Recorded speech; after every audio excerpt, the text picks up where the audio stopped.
বিসমিল্লাহির রাহমানির রাহিম। সূরা আত-তুর, আয়াত 1।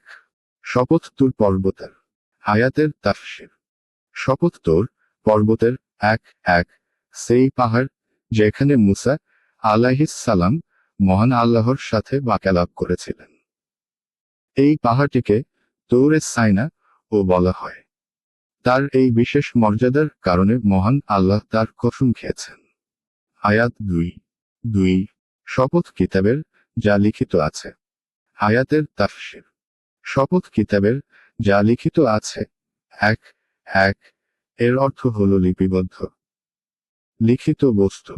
কিন্তু এখানে তা থেকে বিভিন্ন জিনিসকে বোঝানো হয়েছে, যেমন কুরআন মাজিদ, লাওহে মাহফুজ, সমস্ত অবতীর্ণ কিতাব অথবা মানুষের সেই আমলনামা যা ফেরেশতাগণ লিখে থাকেন। আয়াত 3 উন্মুক্ত পত্রে। আয়াতের তাফসীর। উন্মুক্ত পত্রে, 1 এটির সম্পর্ক হলো এর সাথে। সেই পাতলা চামড়া যার উপর লেখা হতো। আর অর্থ হলো তথা উন্মুক্ত বা বিস্তৃত।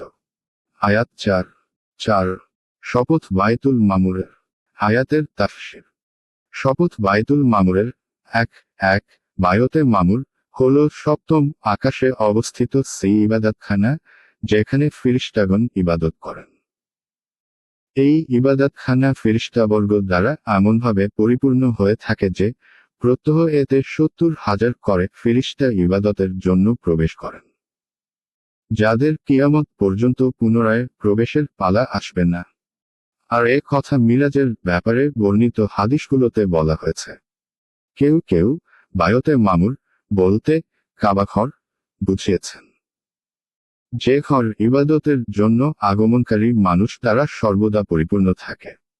মামুর শব্দটির অর্থই হচ্ছে আবাদ ও পরিপূর্ণ। আয়াত 5 শপথ সমুন্নত আকাশের। আয়াতের তাফসীর।